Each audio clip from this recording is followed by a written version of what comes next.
A Bíblia é um livro muito misterioso, pois nela é possível ler com antecedência o que acontecerá no futuro. Este é o caso do livro de Daniel, o qual foi escrito por volta do ano 600 a.C. Os detalhes históricos citados nesta obra incomodaram tanto algumas pessoas ao ponto de se levantarem a hipótese de que o texto foi escrito após os acontecimentos nele citados. O problema é que o interessante livro intitulado Arqueologia e a História Bíblica, o estudioso Joseph P. Free relata que entre os manuscritos antigos encontrados numa caverna do Mar Morto, no período da década de 1940, havia parte do livro de Daniel datada do segundo século a.C. Ou seja, se já havia cópias deste material antes de uma comunidade tão isolada já no ano 200 a.C., isso indica que o texto de Daniel é mais antigo que esta data. A questão de colocar em xeque os escritos da Bíblia é que eventos citados na profecia antes do século II a.C. aconteceram exatamente como a profecia previu nos anos seguintes. Um dos casos impressionantes são os detalhes históricos citados no capítulo 7 de Daniel. Para compreendermos em detalhes esta seção, precisamos lembrar que o livro de Daniel tem 12 capítulos. Eles estão divididos em duas grandes partes. Dos capítulos 1 ao 6, encontra-se a seção histórica. Dos capítulos 7 ao 12 está a seção profética. Esta segunda seção é composta por muitos elementos simbólicos e uma linguagem mais densa e metafórica. É interessante destacar que o capítulo 7 de Daniel contém uma relação direta com o capítulo 2.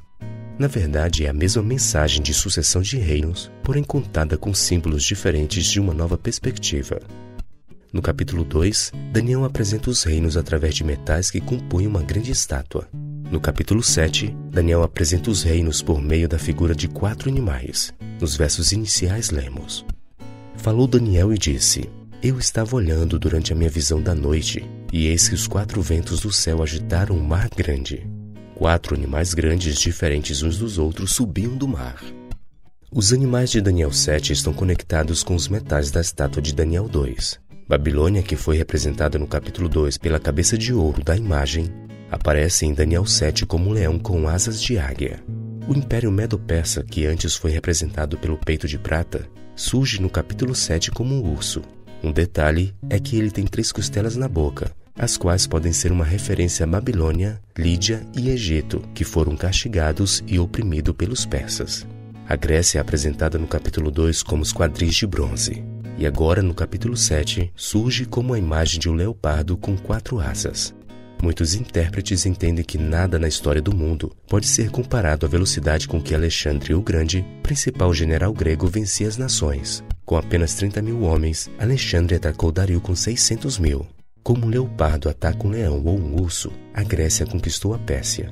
Esse leopardo tinha 4 cabeças. O império de Alexandre foi dividido entre seus 4 generais: Cassandro, que dominou a Macedônia e Grécia; Lisímaco, que dominou a Trácia e a Bitínia; Ptolomeu o Egito e Seleuco a Síria. O 4º animal era tão diferente dos demais que o profeta não pôde encontrar nada na natureza para descrevê-lo.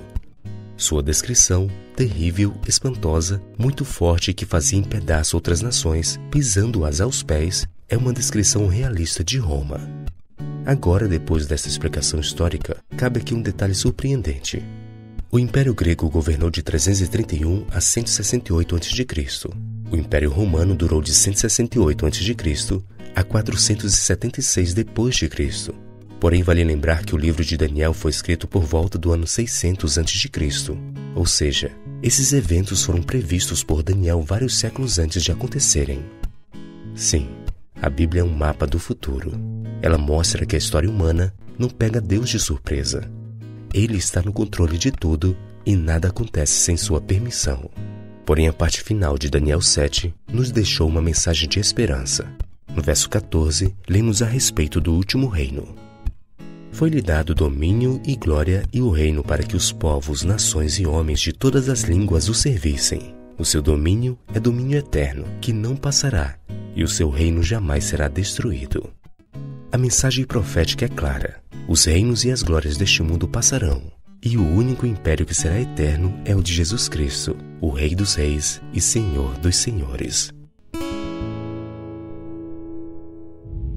Obrigado por assistir este vídeo. Se inscreva no canal. Compartilhe com seus amigos. Ative as notificações.